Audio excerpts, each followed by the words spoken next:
Hello. Hello. We have decided at long last to do a video together to make a little clay bird. Oops, sadly, this one's been dropped on its nose, but it's made from air dry clay.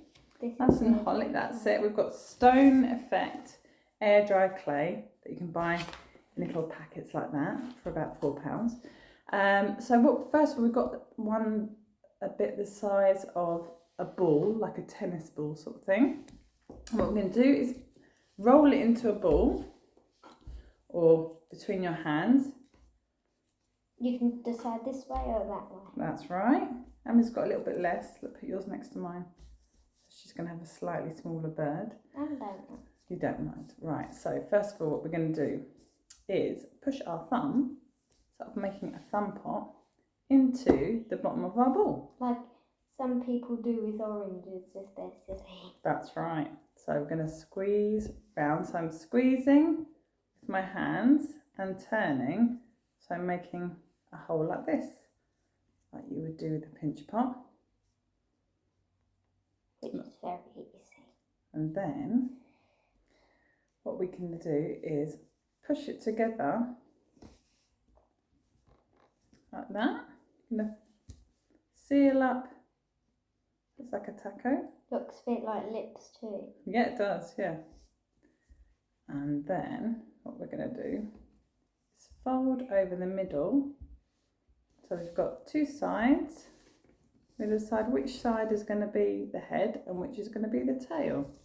So I have decided this one's going to be the head and this one's going to be the tail. So what I'm going to do is squeeze one end and smoothing with my thumb. Are you doing the same? Decided that's good. That's a good tail end. And then I'm going to make this end into a sort of head. Now, we want this to be hollow. At the minute it's not hollow because we've sealed up both sides. There. So, what do? You put your finger, any finger you want, in the bottom of the bird, but don't go through the other side. That's right. And then we're just going to push out the inside, middle part, the middle section here, so it's more rounded. And then, so my bird looks like he's looking off to one direction. How's yours looking? Fab.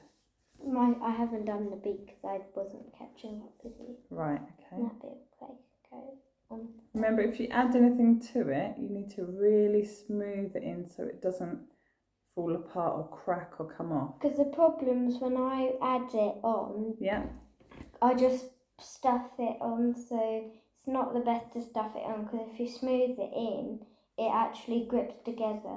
That's right. It bonds together, doesn't it? And then it doesn't break. Nothing to break off. And if I've got a bit of water here, so if you want to smooth off any cracks, you can do so with a bit of water. Anything like this. Yeah. Part. And you could think about the shape of the bird. So the tail is taller than the head. This clay is easy to wash off too. That is good. And you don't need to fire it in a kiln, which is even better. Because it's air dry. That's right. Because it dries in the air.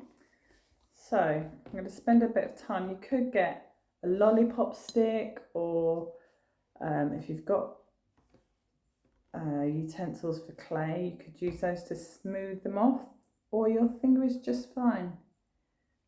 So I think I'm quite happy with mine. It's getting there. What type of bird is yours? It looks like a blackbird, I think. A blackbird. I was going to say a finch. That was the other day. I think mine's a robin. Oh, very good. Are you happy with yours? You're going to show the camera? Let me move that out of the way. So you've made your little bird. Now, once you've finished your bird, there's my bird. I might do some changes to it, a few changes to it. However, once it's dried, what we did, this is That's- another one that we made. Actually, Matilda made this one. It goes it goes bright white when it's dried. No, it doesn't.